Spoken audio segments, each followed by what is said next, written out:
It's a movie about a writer, so I'm always quick to point out that John McNamara wrote a great screenplay, and his connection to what Trumbo was about was so total, and it lasted for years. He got optioned the book himself. He worked on it for years, and it became the beacon for all the cast, for me, for Bryan, and I think the poetry of it was that he found a way to take such a complex set of ideas and a very complex history of 13 years, thousands of people who were involved in this stuff or affected by it, and distill it down to be a very understandable and relatable story through the point of view of this one guy.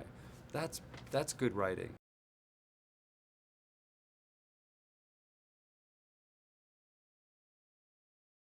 That final speech is very moving to me. It is almost verbatim what he said in his WGA Laurel Awards, which was basically the WGA trying to make it up to him that they had not backed him during the blacklist, which was amazing that he was willing to say, such a brave thing to say, there were no heroes and no villains, there were only victims of this system, Yeah. you know, and he could have been so much angrier and so much blame-oriented.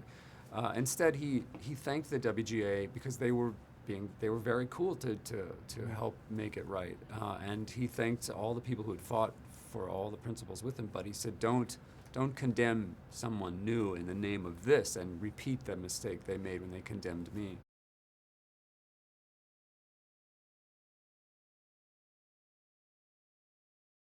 I love that choice of casting. I must say, I pat all of us who were involved in that choice on the back, because Louis C.K. playing the hardliner, you know, playing the guy who was righteous enough that he could bust Trumbo for his hypocrisy, which was real in some cases.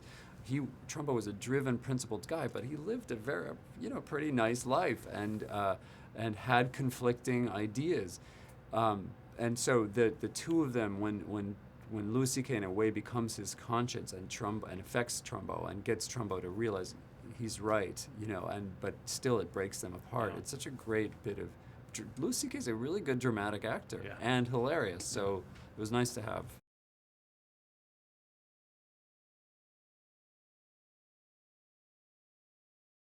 Is so strong and so herself kind of.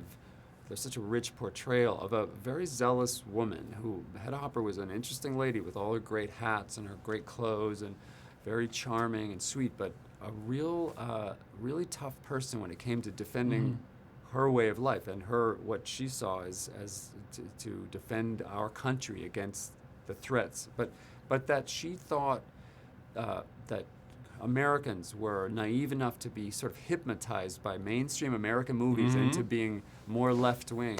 It was an amazing thing to portray, and yet 60% of Americans thought World War III had already started by 1950. So she was tapped into a real populist trend, and so I think Helen Mirren was amazing in capturing all that complexity.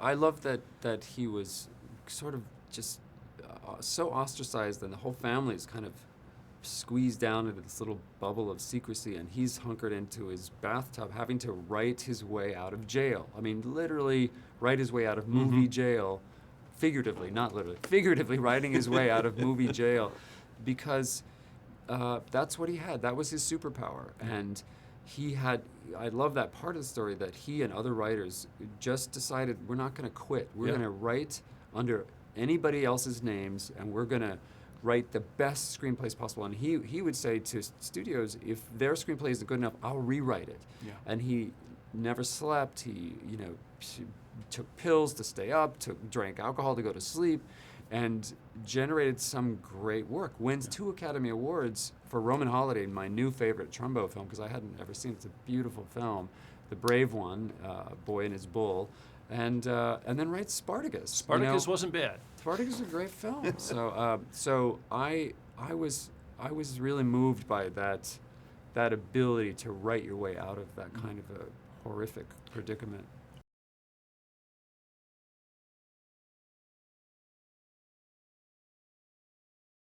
The King brothers were the accidental heroes. They made this great deal with Trumbo because they could pay him almost nothing. He was a great writer. He was the highest paid screenwriter in '47. They're paying him nothing, compared to what he was making.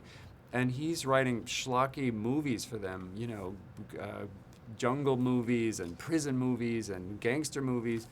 And he ends up writing The Brave One for them. And suddenly their status in town elevates so quickly.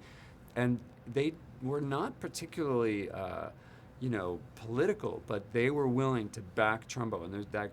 It's one of my favorite scenes in the movie is when Frank King, John Goodman, the great John Goodman, thank you, John Goodman, for doing this, and Stephen Root, who plays his brother.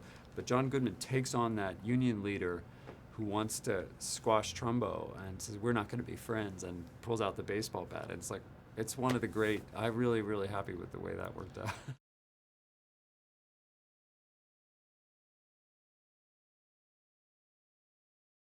The injustice was so unbelievable, and it took someone like John Goodman's character, Frank King, to say, I'm just not going to take this. He didn't care. He didn't have anything to prove to anybody. He wasn't going to join the group of studios that got involved in the blacklist because he said, I'll hire bums and hookers. I don't care. You can take the unions and do whatever you want, but you're not going to shut me down, and you're not going to shut down my friend Dalton Trumbo, who's a great writer, and he was willing to take on the union guy. So that was pretty amazing.